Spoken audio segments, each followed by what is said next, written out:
പരാതികൾ കേൾക്കാനുള്ള സംവിധാനമായിരിക്കും ആരംഭിക്കുന്നത്.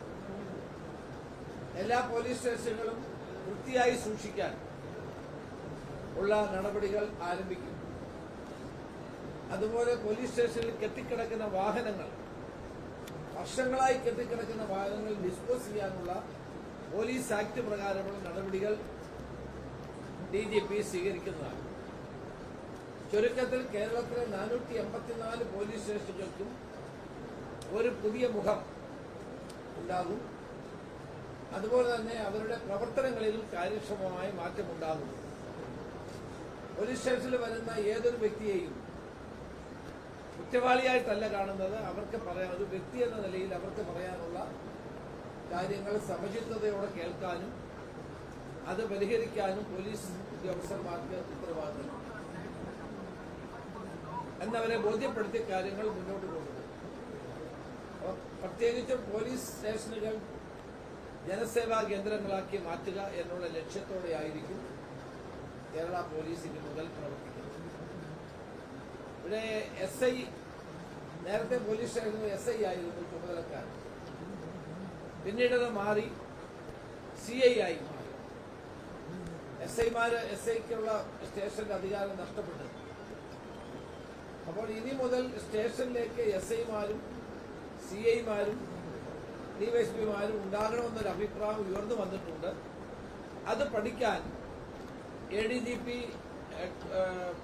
ഹെഡ്ക്വാർട്ടേഴ്സ് ഉൾപ്പെടെയുള്ള അദ്ദേഹത്തിന്റെ നേതൃത്വത്തിൽ ഒരു 5-അംഗ ടീമിനെ ഇന്ന് DGP നിയോഗിച്ചിട്ടുണ്ട്. ആ റിപ്പോർട്ട് കിട്ടിയാൽ അതിനനുസരിച്ചുള്ള നടപടികൾ ഉണ്ടാകും. അതുപോലെ തന്നെ സ്കൂളുകൾ ജൂൺ 1 മുതൽ തുറക്കുക.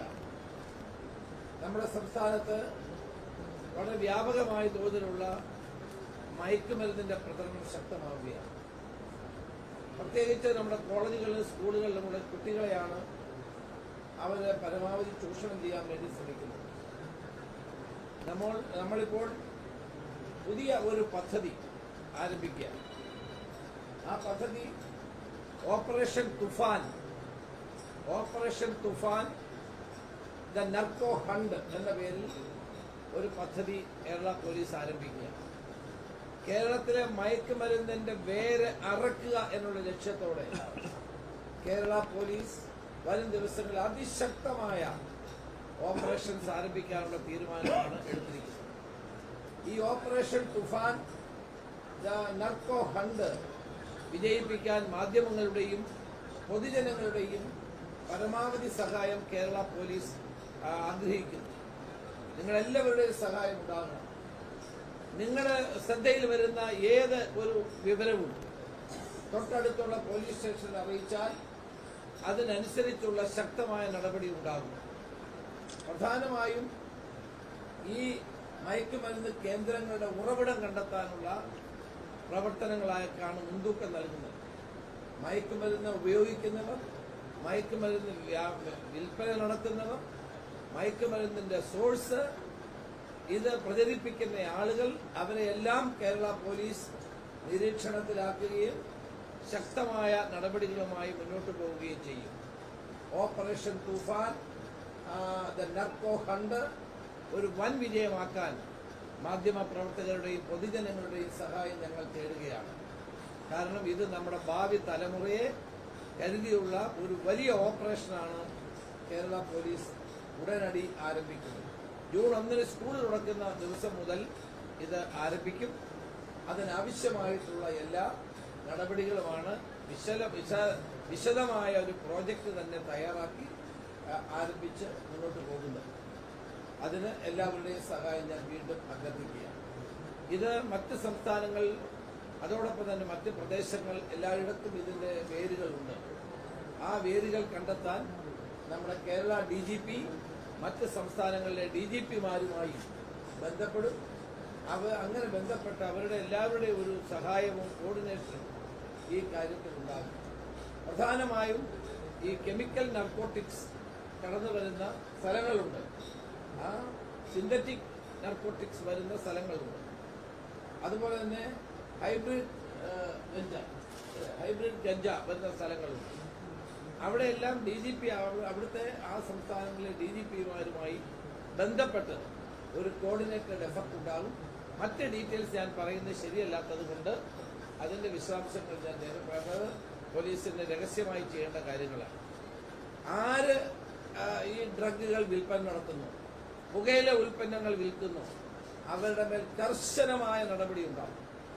ശക്തമായ പോലീസ് നടപടി ഉണ്ടാകും. ഒരു വിട്ടുവീഴ്ചയും ആ കാര്യത്തിൽ ഉണ്ടാകില്ല. സ്കൂളിന്റെ പരിസരങ്ങളിൽ പുകയില ഉൽപ്പന്നങ്ങൾ വിൽക്കുന്ന ആളുകളെ കർശനമായി പോലീസ് നിയമപരമായി നേരിടും. ഈ മയക്കുമരുന്ന് വിൽക്കുന്ന ആളുകളും ഉപയോഗിക്കുന്ന ആളുകളെയും ശക്തമായി തന്നെ പോലീസ് നേരിടാനും ഇന്നത്തെ യോഗം തീരുമാനിച്ചിട്ടുണ്ട്. അതിലൊന്നും ഒരു വിട്ടുവീഴ്ചയും ഉണ്ടാകില്ല. അത് 5 സ്റ്റാർ ഹോട്ടലിലാണെങ്കിലും DJ പാർട്ടികളിലാണെങ്കിലും അതോടൊപ്പം തന്നെ നമ്മുടെ കായലുകളിലും കടലിലുമൊക്കെ പോയി പാർട്ടികൾ നടത്തുന്നവരാണെങ്കിൽ അവിടെയെല്ലാം പോലീസിന്റെ ശ്രദ്ധയുണ്ടാകും. ഒരു കാരണവശാലും നാർക്കോട്ടിക്കിന്റെ ഉപയോഗവും വിതരണവും വിൽപ്പനയും കേരളത്തിന്റെ 4 അതിരുകളിൽ അനുവദിക്കില്ല എന്നുള്ള നിശ്ചയദാർഢ്യത്തോടെയാണ് കേരള പോലീസ് മുന്നോട്ട് പോകുന്നത്. മൂന്നാമത്തെ കാര്യം പറയാനുള്ളത്, ഞങ്ങള് പോലീസ് സേന ജനങ്ങൾക്ക് വേണ്ടിയുള്ള ജനസൗഹൃദമാണ്. അതുപോലെ തന്നെ നിയമങ്ങൾ ലംഘിക്കുന്ന ആളുകളും നിയമത്തെ വെല്ലുവിളിക്കുന്ന ആളുകളെയും വെറുതെ പോലീസിന് വിടാൻ കഴിയില്ല. ജനങ്ങളുടെ സുരക്ഷിതത്വവും ജനങ്ങളുടെ സംതൃപ്തമായ ജീവിതവും ഉറപ്പുവരുത്താനുള്ള ഉത്തരവാദിത്വം കേരള പോലീസിനുണ്ടാകും. അത് 100% അത് നടപ്പാക്കാനുള്ള തീരുമാനം തന്നെയാണ്. കുട്ടികളും സ്ത്രീകൾക്കുമെതിരായി ഉയർന്നു വരുന്ന അതിക്രമങ്ങൾ അത് ഗൗരവത്തോടെ തന്നെ കാണും. പല ജോലി സ്ഥലങ്ങളിലും അല്ലാതുള്ള സ്ഥലങ്ങളിലും സ്ത്രീകൾക്കെതിരെയുള്ള അക്രമങ്ങൾ വർദ്ധിച്ചു വരുന്നുണ്ട്. കുട്ടികൾക്കെതിരായിട്ടുള്ള അക്രമങ്ങൾ വർദ്ധിച്ചു വരുന്നുണ്ട്. അതിനെ ഗൗരവപൂർവ്വം വീക്ഷിച്ചുകൊണ്ട് ശക്തമായ നടപടികൾ സ്വീകരിക്കാനും അതിന്റെ ലോജിക്കൽ കൺക്ലൂഷൻ എന്ന നിലയിൽ അത് കൺവിക്ഷനിലേക്ക് എത്തിക്കാനുമുള്ള സത്വര നടപടികളായിരിക്കും പോലീസ് സ്വീകരിച്ചുകൊണ്ടിരിക്കുന്നത്. അത് കൂടുതൽ ശക്തിപ്പെടുത്താനും തീരുമാനിച്ചു. അതുപോലെ തന്നെ ഞങ്ങൾ പ്രധാനമായും ജനമൈത്രി പോലീസ് ശക്തിപ്പെടുത്താനും സ്റ്റുഡന്റ് പോലീസ് കേഡറ്റിന് കൂടുതൽ പ്രാധാന്യം കൊടുക്കാനും ഇന്നത്തെ യോഗം തീരുമാനിച്ചിട്ടുണ്ട്. അത്തരം ജനമൈത്രി പോലീസിലൂടെ ജനങ്ങളുടെ സഹകരണത്തോടെ കുറ്റകൃത്യങ്ങൾ കുറച്ചുകൊണ്ടുവരാനും അതുപോലെ തന്നെ പുതിയ തലമുറയെ ഈ കുറ്റകൃത്യങ്ങളിൽ നിന്ന് പിന്തിരിപ്പിക്കാനുമുള്ള നടപടികൾ സ്വീകരിക്കാനുള്ള ലക്ഷ്യത്തോടെയാണ് ഇത് ഉദ്ദേശിക്കുന്നത്. ട്രാഫിക് അപകടങ്ങൾ കേരളത്തിൽ വർദ്ധിച്ചു വരുന്ന ഒരു കാര്യമാണ്. ആ ട്രാഫിക് അപകടങ്ങൾ കുറച്ചുകൊണ്ടുവരാൻ പുതിയ ആപ്പുകളും പുതിയ IT സംവിധാനങ്ങൾ ഉപയോഗിച്ചുകൊണ്ടുള്ള സംവിധാനങ്ങൾ ഏർപ്പെടുത്താൻ തീരുമാനിച്ചിട്ടുണ്ട്. അതിൻ്റെ വിശദാംശങ്ങൾ പിന്നീട് ഞങ്ങൾ പുറത്തുകൊടുക്കുന്നതാണ്. കേരളത്തിൽ വർദ്ധിച്ചു വരുന്ന റോഡ് അപകടങ്ങൾ കുറയ്ക്കാനും ജനങ്ങളുടെ സുരക്ഷിതത്വ റോഡുകൾ ഉറപ്പുവരുത്താനും വേണ്ടി വന്നാൽ PWDയുമായി കൂടി സംസാരിച്ച് ഈ കാര്യത്തിൽ റോഡ് അപകടങ്ങൾ കുറയ്ക്കാനുള്ള ശക്തമായ നടപടികൾ സ്വീകരിക്കുന്നുണ്ട്. അതോടൊപ്പം തന്നെ പോലീസ് ട്രെയിനിങ് അതൊരു പ്രധാനപ്പെട്ട കാര്യം ചർച്ച ചെയ്തു. പോലീസ് അക്കാഡമിയിൽ നടക്കുന്ന ട്രെയിനിങ് സിലബസുകൾ പരിഷ്കരിക്കാനും കൂടുതൽ പോലീസിങ്ങിന് പ്രാധാന്യം കൊടുക്കുന്നതിനോടൊപ്പം തന്നെ മാറുന്ന സാഹചര്യങ്ങൾക്കനുസരിച്ചുള്ള പോലീസിന്റെ ദൗത്യം പൂർണ്ണമായി ഉൾക്കൊണ്ടുകൊണ്ട് പരിശീലനം നൽകാനുമുള്ള തീരുമാനമാണ് എടുക്കുന്നത്. അതുപോലെ തന്നെ ഇന്ന് സൈബർ ക്രൈമുകൾ വർദ്ധിക്കുക. ആധുനിക കാലഘട്ടത്തിലെ ഈ സൈബർ ക്രൈമുകളെ ഗൗരവപൂർവ്വം നമ്മൾ കാണേണ്ടിയിരുന്നു. അതിനാവശ്യമായ സംവിധാനങ്ങൾ ഇന്ന് കുറവുണ്ട്. പോലീസ് അംഗങ്ങളുടെ കുറവുണ്ട്. ടെക്നോളജി പൂർണ്ണമായും ഉൾക്കൊണ്ടുകൊണ്ട് അല്ലെങ്കിൽ പൂർണ്ണമായി ഉപയോഗിക്കാനുള്ള സാങ്കേതികമായ പല പരിമിതികളുമുണ്ട്. ആ പരിമിതികൾ സംബന്ധിച്ച് മുഖ്യമന്ത്രിയുമായി സംസാരിച്ച് സൈബർ ക്രൈമുകളുടെ കാര്യത്തിൽ പ്രത്യേകമായ നടപടികൾ സ്വീകരിക്കും. അവരുടെ അടിസ്ഥാന സൗകര്യങ്ങൾ വർദ്ധിപ്പിക്കണം. ഇന്ന് സൈബർ ക്രൈംസാണ് ഏറ്റവും ലോൺ ആപ്പുകൾ, അതോടൊപ്പം തന്നെ സാമൂഹ്യ മാധ്യമങ്ങളിലൂടെ ആളുകളെ ആക്ഷേപിക്കുന്നത്, കുടുംബങ്ങളിൽ കലഹമുണ്ടാക്കുന്നത്, വർഗീയമായ ചേരിതിരിവുണ്ടാക്കാൻ സൈബർ ഇടങ്ങളിൽ ഉണ്ടാകുന്ന പ്രവർത്തനങ്ങൾ, അതോടൊപ്പം ക്രിപ്റ്റോ കറൻസി ഉൾപ്പെടെയുള്ള ധാരാളം സൈബർ ക്രൈമുകൾ ഇന്ന് കേരളത്തിൽ ഇന്ത്യയിൽ നടന്നുകൊണ്ടിരിക്കുക. കേരള പോലീസ് അതിനെ ഗൗരവമായി എടുത്തുകൊണ്ട് സൈബർ ക്രൈംസുകൾ തടയാൻ ഉള്ള നടപടികൾ ചെയ്യും. പ്രത്യേകിച്ച് സോഷ്യൽ മീഡിയയിലൂടെ ആളുകളെ ആക്ഷേപിക്കുന്ന പ്രവർത്തനം, അപമാനിക്കുന്ന പ്രവർത്തനം വർദ്ധിച്ചു വരുന്ന ഒരു പ്രവണതയാണ്. അതുപോലെ തന്നെ സോഷ്യൽ ഡിവൈഡ്, സാമൂഹ്യ കമ്മ്യൂണലായിട്ടുള്ള ഡിവൈഡ് വർദ്ധിപ്പിക്കാനാണ് ഉതകുന്ന തരത്തിലുള്ള രീതി കണ്ടുവരുന്നു. സൈബർ ഇടങ്ങളിൽ സമൂഹത്തിൽ വർഗീയമായ ചേരിതിരിവുണ്ടാക്കാൻ നടത്തുന്ന നീക്കങ്ങൾ, സ്വഭാവഹത്യ നടത്തുന്ന പ്രവർത്തനങ്ങൾ, ലൈംഗികമായ ചൂഷണത്തിന് വേണ്ടി നടത്തുന്ന ശ്രമങ്ങൾ, ഇതെല്ലാം ഗൗരവമായി പോലീസ് കാണും. ഞങ്ങൾ ഇന്നലെ ചർച്ച ചെയ്തപ്പെട്ട വിഷയമാണ്. സൈബർ ക്രൈമിന്റെ കാര്യത്തിൽ കൂടുതൽ ശക്തമായ നിയന്ത്രണവും നടപടികളും ഉണ്ടാകും. അവസാനമായി എനിക്ക് പറയാനുള്ളത്, കേരള പോലീസിനെ കൂടുതൽ ശക്തിപ്പെടുത്താനും പോലീസിന്റെ പ്രവർത്തനങ്ങൾ കാര്യക്ഷമമാക്കാനും പോലീസ് സ്റ്റേഷനുകളിൽ ജനങ്ങൾക്ക് നിർഭയം കടന്നു ചെല്ലാൻ കഴിയത്തക്ക നിലയിലുള്ള സംവിധാനം ഉണ്ടാക്കാനുമാണ് ഇന്നത്തെ ഞങ്ങളുടെ യോഗം തീരുമാനം.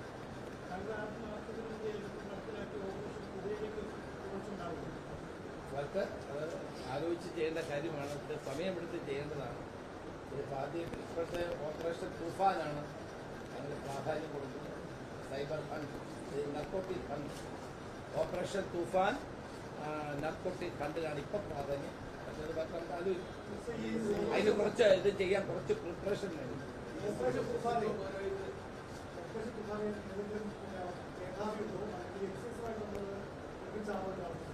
തീർച്ചയായിട്ടും ഞങ്ങളിനി അതിൻ്റെ അടുത്ത ഭാഗമാണത്. ഇപ്പം ഞങ്ങൾ കേരള പോലീസിൻ്റെ അടുത്തൊരു തീരുമാനമാണ്, എക്സൈസുമായും വിദ്യാഭ്യാസ വകുപ്പുമായും ഒക്കെ ഞങ്ങൾ ചർച്ച ചെയ്യും. അവരുടെ എല്ലാ സഹായം വേണ്ടി വരും. അത് അടുത്ത ഘട്ടമാണ് അത് ചെയ്യും.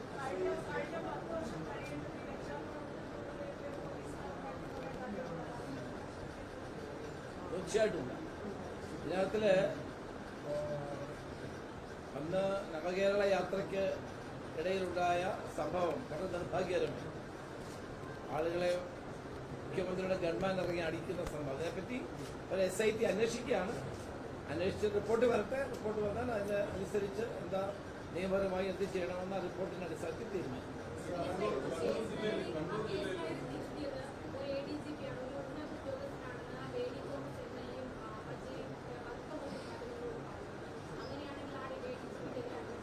റിപ്പോർട്ട് വരട്ടെ. റിപ്പോർട്ട് വന്നാൽ കുറ്റക്കാരെ ഒരു കാരണവശാലും അവരെ രക്ഷപ്പെടാൻ അനുവദിക്കില്ല, ആരായും.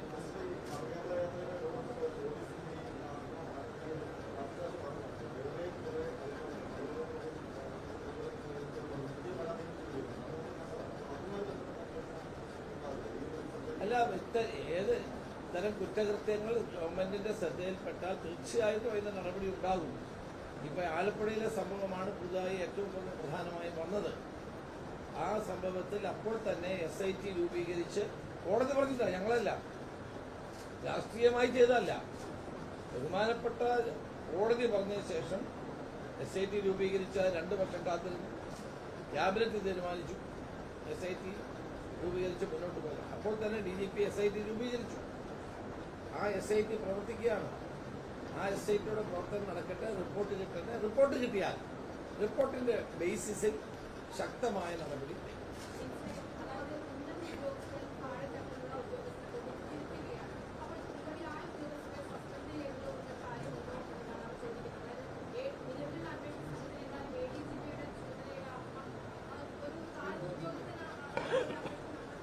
ഇപ്പോൾ എനിക്ക് അതിന് മറുപടി പറയാൻ പറ്റില്ലല്ലോ. കാരണം റിപ്പോർട്ട് വരാതെ എനിക്ക് പറയാൻ പറ്റുന്ന എന്നെ SIT രൂപീകരിച്ചാൽ ചെയ്താൽ പോലെ അതല്ലല്ലോ. അപ്പോൾ നമ്മൾ SIT രൂപീകരിച്ചു. വ്യവസ്ഥാപിതമായ നിലയിലാണ് പോലീസ് പ്രവർത്തിക്കുന്നത്. ഞങ്ങൾ DGP ഒരു SIT രൂപീകരിച്ചു. അവരതിൻ്റെ അന്വേഷണം നടത്തുകയാണ്. അതൊരു ഫാക്ട് ഫൈൻഡിംഗ് ആണ്. ആ ഫാക്ട് പുറത്ത് വന്നിട്ട് എന്താണ് എന്നുള്ളത് വസ്തുതകൾ റിപ്പോർട്ടിൽ ഉണ്ടാകുമല്ലോ. ആ റിപ്പോർട്ട് വരട്ടെ. വന്നിട്ട് റിപ്പോർട്ടിന്റെ ബേസിസിൽ ശക്തമായ നടപടി.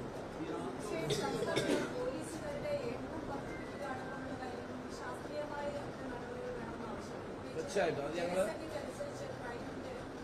അതെ തീർച്ചയായിട്ടും ക്രൈമിന്റെ നേച്ചറൊക്കെ മാറിപ്പോയല്ലേ. പഴയ പോലുള്ള ക്രൈം അല്ലല്ലോ. ഇപ്പം IT റിലേറ്റഡ് ആയിട്ടുള്ള ക്രൈംസാണ് കൂടുതൽ വരുന്നത്. അപ്പോൾ അതിനുവേണ്ടി പ്രത്യേക പരിശീലനവും കാര്യങ്ങളൊക്കെ നമ്മൾ ചെയ്യും. ഞാൻ അന്ന് ആഭ്യന്തരമൊക്കെ ആയിരുന്നപ്പോഴാണ് സൈബർ ഡോൺ ആരംഭിച്ചത്. അതൊക്കെ നമ്മൾ ശക്തിപ്പെടുത്തും. അതുപോലെ തന്നെ പോലീസിന്റെ എണ്ണം കുറവാണ്. ലൊക്കേഷൻ വെച്ച് നോക്കുമ്പോൾ അല്ലേ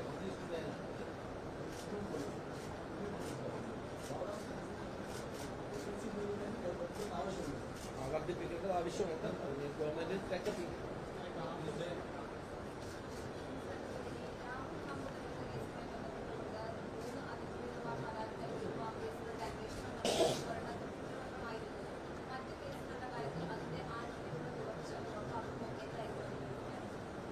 ഗവൺമെന്റിന്റെ സമീപനം വളരെ വ്യക്തമാണ്.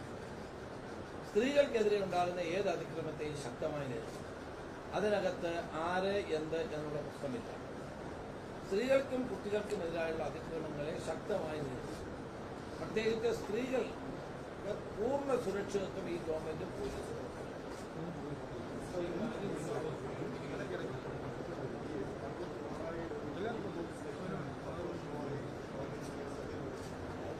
അവിടെ കിടന്നുണ്ട്. കെട്ടിവെക്കാൻ പോയില്ല.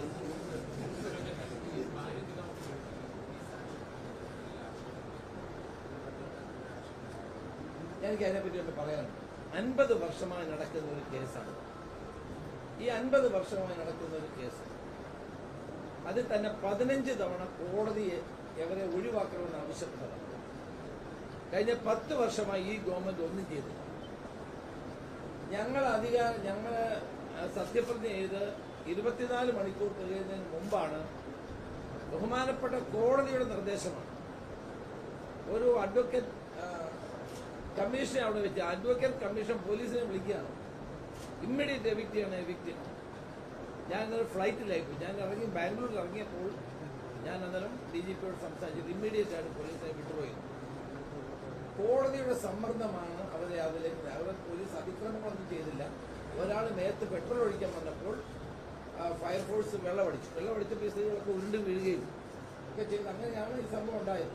ഏതായാലും ഇപ്പം ഞങ്ങൾ കൊടുത്തിരിക്കുന്ന നിർദ്ദേശം ഒരു കാരണവശാലും ആര് പറഞ്ഞാലും പോലീസ് അവരെ എവിക്റ്റ് ചെയ്യാനും മറ്റു നടപടിക്കോ പോകുന്നത് ഞങ്ങൾ കോടതിയെ സമീപിക്കുക. റിലീഫിന് വേണ്ടി തിങ്കളാഴ്ച AGയെ ചുമതലപ്പെടുത്തിയിട്ടുണ്ട്. മുഖ്യമന്ത്രി ഇന്നലെ OGM ജോണിനെ മന്ത്രിയെ ചുമതലപ്പെടുത്തി. അദ്ദേഹം അവിടുത്തെ വിക്ടിംസുമായി സംസാരിച്ചു. അത് പരിഹരിക്കാൻ ശ്രമിക്കും. ആദ്യമായിട്ടാണ് ഗവൺമെന്റ് ഇടപെടുന്നത്. ഞങ്ങളാരും ഇത് അറിഞ്ഞിട്ട് പോലുമില്ല ഇത്രയൊരു സംഭവം ഉണ്ടെന്നുള്ളത്.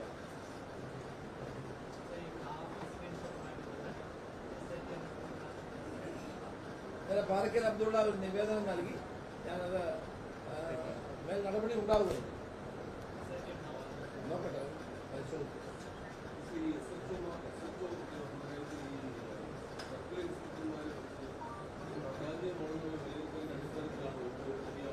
അത് പരാജയമാണ്. കാരണം അതിനകത്തുള്ളൊരു പ്രശ്നം പണ്ടൊക്കെ SIമാർക്കായിരുന്നു സ്റ്റേഷന്റെ ചുമതല. അപ്പൊ അവർ അഭിമാനപൂർവ്വം ഒരു SI അവിടെ സ്റ്റേഷനിൽ ജോലി ചെയ്യും. CIയുടെ ജോലി എന്താ? 3-4 സ്റ്റേഷന്റെ നിരീക്ഷണമായിരുന്നു. അതും നഷ്ടപ്പെട്ടു. DYSPയുടെ ചുമതല എന്താണ്? 9ഓളം പോലീസ് സ്റ്റേഷനുകളുടെ നിയന്ത്രണം.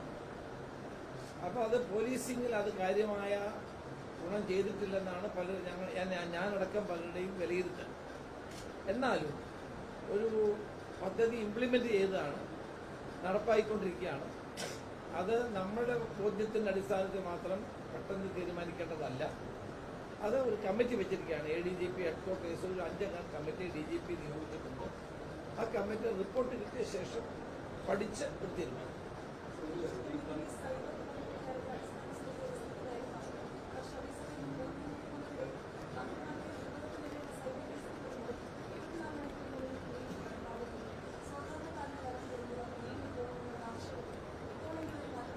മന്ത്രിമാരും മുഖ്യമന്ത്രിയും മറ്റ് നേതാക്കന്മാരുടെയും കേസുകളിൽ കാണിക്കുന്ന ജാഗ്രത പാവപ്പെട്ടവർക്ക് കൂടി കാണിക്കണമെന്നല്ലയോ പറഞ്ഞത്.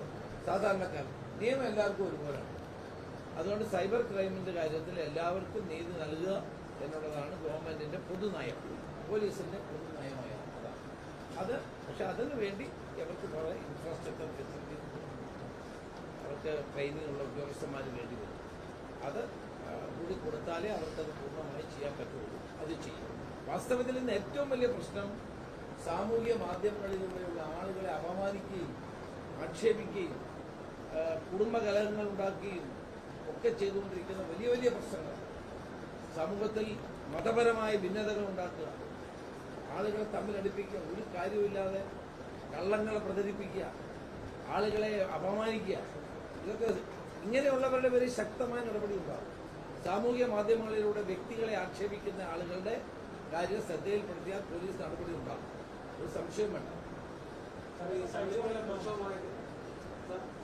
പ്രക്ഷോഭം വിഷയത്തിലെ സർക്കാർ കേസിന്റെ കാര്യം അത് ഗവൺമെന്റ് ആലോചിച്ച് തീരുമാനം സമയമുണ്ടല്ലോ. അതുപോലെ ഈ കണ്ണൂർ ജില്ലയിൽ ഈ കഴിഞ്ഞ തെരഞ്ഞെടുപ്പിന്റെ സമയത്താണ് ഈ പയ്യന്നൂരിലെ CPM ഫണ്ട് ഇതുമായി ബന്ധപ്പെട്ട് ഈ കെ സുനീറിന് വന്നപ്പോൾ ഈ കെ സുനീറിന്റെ ഈ ആരോപണങ്ങൾ ഉയർന്നു വന്നതിന് ശേഷം അതുമായി ബന്ധപ്പെട്ട് ധാരാളം പിന്നെ സാമൂഹ്യ മാധ്യമങ്ങളിലൂടെ ഇതുമായി ബന്ധപ്പെട്ടുള്ള ഈ CPM-നെതിരായിട്ടുള്ള ഒരുപാട് സൈബറായിട്ടുള്ള ചില പ്രചരണങ്ങളാണ്. അപ്പോൾ ഇത് പല ആളുകൾ മാധ്യമപ്രവർത്തകർ ഉൾപ്പെടെയുള്ള ആളുകൾക്ക് ഇതിന്റെ ഈ സ്ക്രീൻഷോട്ടുകളോ അല്ലെങ്കിൽ ഇതുപോലുള്ള കാര്യങ്ങൾ കിട്ടിയിരുന്നു. അപ്പോൾ അങ്ങനെ കിട്ടിയിട്ടുള്ള മാധ്യമപ്രവർത്തകർ ഉൾപ്പെടെ അവിടുത്തെ പൊതുജനങ്ങൾ ഉൾപ്പെടെയുള്ള ആളുകളുടെ പേരിൽ അന്നത്തെ പോലീസ് അവിടെ വ്യാപകമായി കേസ് രജിസ്റ്റർ ചെയ്യും. അതിനകത്ത് അന്നത്തെ ഭരണകക്ഷിയുടെ ഒരു സമ്മർദ്ദം മാധ്യമപ്രവർത്തകർ ഉൾപ്പെടെയുള്ള ആളുകളുടെ ഫോണുകൾ പിടിച്ചെടുക്കുകയും പിന്നീട് അതിനകത്ത് പിന്നെ പോലീസ് അവരുടെ എല്ലാ പേരിൽ അവരുടെ സ്ഥിരം കുറ്റവാളി, അതായത് മാധ്യമപ്രവർത്തകർ ഉൾപ്പെടെയുള്ള ആളുകളുടെ സ്ഥിരം കുറ്റവാളികളുടെ ലിസ്റ്റിൽപ്പെടുത്തുകയും അവരുടെ പേരിൽ നിരന്തരമായി കേസെടുക്കുകയും ചെയ്തിട്ടുണ്ട്. അത് ഈ പയ്യന്നൂർ ഉൾപ്പെടുന്ന മേഖലകളിലാണ് ഇത് പ്രധാനമായിട്ടും ഉണ്ടാക്കുന്നത്. ഇതിനകത്ത് പോലീസ് ഒരു തരത്തിലുള്ള ഇടപെടൽ മാധ്യമപ്രവർത്തകർക്കുള്ള പരിഗണന പോലും നല്ല അവരെ ക്രിമിനൽ കുറ്റവാളികളായി ട്രീറ്റ് ചെയ്യുന്ന ഒരു സമീപനമാണ് ഇപ്പോൾ ഉള്ളത്. അതൊരു വ്യാപകമായ ഒരു പ്രതിഷേധത്തിന് കാരണം ഈ ഇടപെടൽ അത് പരിശോധിക്കാം. അത് പരാതി നൽകാനായിട്ട് എനിക്കറിയില്ല. അങ്ങനെ കൊണ്ട് ഏതെല്ലാം കാര്യം വിശദമായി പരിശോധിക്കും. മാധ്യമപ്രവർത്തകർക്ക് അവരുടേതായ ഒരു അന്തസ്സും ആഭിജാത്യവുമുണ്ട്. അവർ പൊതുജനങ്ങളെ വിവരങ്ങൾ അറിയിക്കുന്നവരാണ്. അവർ നമ്മുടെ സമൂഹത്തിൻ്റെയും ജനാധിപത്യത്തിൻ്റെയും ഭാഗമാണ്.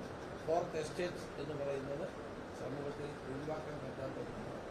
അങ്ങനെ ഏതെങ്കിലും സംഭവം പയ്യന്നൂരിൽ ഉണ്ടായിട്ടുണ്ടോ എന്ന് പരിശോധിക്കും.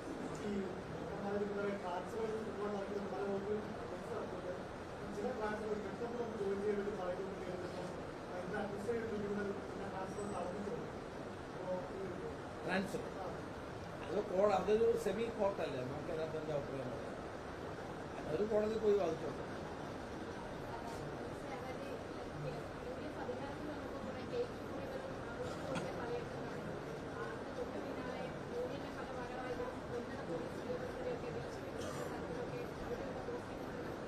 അങ്ങനെ നടക്കില്ല. ആരും ഭീഷണിക്കൊന്നും വേണ്ട. തെറ്റായ ധാരണയൊന്നും വേണ്ട. ഒരു പാർട്ടിക്കാരും പോലീസുകാരും ഭീഷണിപ്പെടുത്താൻ അനുവദിക്കുന്നില്ല. അങ്ങനെ ഭീഷണിപ്പെടുത്തിയാൽ ആ ഭീഷണിയുടെ പേരിൽ നടപടി പോകും. പോലീസിലെല്ലാവരും ഒരുപോലെ. ഞാൻ ഇന്നലെ യോഗത്തിലും പറഞ്ഞപ്പോൾ ഭരണം മാറിയെന്ന് വിചാരിച്ച് മുഴുവൻ പോലീസും മാറുന്നു. അതേ പോലീസുകാർ തന്നെ ഇപ്പോഴുള്ളത്. ഗവൺമെന്റിന്റെ നയമാണ് പ്രധാനം, അല്ലേ? ഗവൺമെന്റിന്റെ നയമാണ്. ഗവൺമെന്റ് എന്താണ് ആഗ്രഹിക്കുന്നത് അത് ഇംപ്ലിമെന്റ് ചെയ്യേണ്ടത് പോലീസും മാത്രമല്ല കേരളത്തിലെ എല്ലാ ഉദ്യോഗസ്ഥന്മാർക്കും അത് ബാധകമാണ്.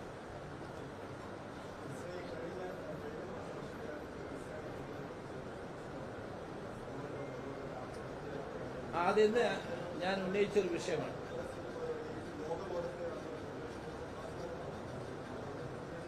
ഇന്നത്തെ യോഗത്തിൽ പ്രധാനമായി ഞാൻ സീനിയർ ഉദ്യോഗസ്ഥന്മാരോട് പറഞ്ഞതാണ്, പോലീസ് സേനയിൽ ആത്മഹത്യ വർദ്ധിക്കുന്നു, തൊഴിലിടങ്ങളിലെ സമ്മർദ്ദമാണ് ഇത് കാരണം എന്നാണ് പറയപ്പെടുന്നത്.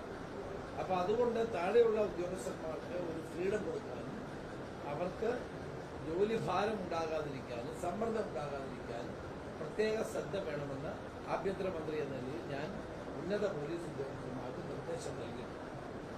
നമ്മളുടെ ട്രെയിനിങ്ങിൽ അത് ഉൾപ്പെടുത്തി ഞങ്ങൾ ആവശ്യമില്ലാതെ അവരെ ടെൻഷൻ ഉണ്ടാക്കിക്കുക, അവരെ കൊണ്ട് ബുദ്ധിമുട്ടിക്കുക, മറ്റു മാർഗമില്ലാതെ ആത്മഹത്യ ചെയ്യുക, അത് ഉണ്ടാകരുത് എന്ന് പ്രത്യേക നിർദ്ദേശം കൊടുക്കും.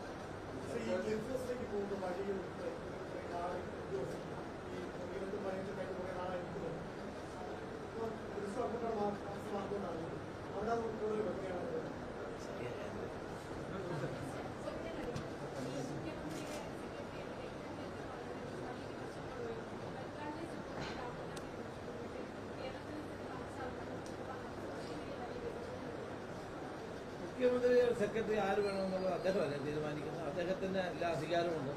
രത്തൻ കൽക്കർ നല്ല ഉദ്യോഗസ്ഥനാണ്. അദ്ദേഹത്തെ കേരള ഗവൺമെന്റ് തന്നെയാണ് പോസ്റ്റ് ചെയ്തത്.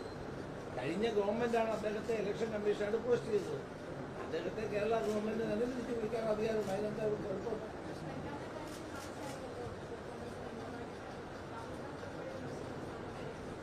രത്തൻ കൽക്കർക്കെതിരെ അത്ര യാതൊരു ആരോപണവും ഉയർന്നു വന്നിട്ടില്ല. ഇലക്ഷന് മുമ്പ് പിൻപോ രത്തൻ ഖൽക്കർക്കെതിരെ ഒരു ആരോപണം ഉയർന്നു വന്നിട്ടില്ല. അദ്ദേഹം ഇലക്ഷൻ അത് കുഴപ്പം ചെയ്യുന്നു ഒന്നും വന്നിട്ടില്ല. ബംഗാളിൽ അതല്ല. ബംഗാളിൽ SIR-മായി ബന്ധപ്പെട്ട് ലക്ഷക്കണക്കിന് ആളുകളുടെ പേരുകൾ നീക്കം ചെയ്തുവെന്നും സുപ്രീം കോടതി ഇടപെട്ട് 80 ലക്ഷം ആളുകളെ തിരിച്ചു വെക്കണമെന്നൊക്കെ നടക്കുക പശ്ചാത്തലമാണ്. ഒരു മിനിറ്റ്. കേരളത്തിൽ അങ്ങനെ രത്തൻ ഖൽക്കർക്കെതിരെ ഒരു പരാതി ഉണ്ട്.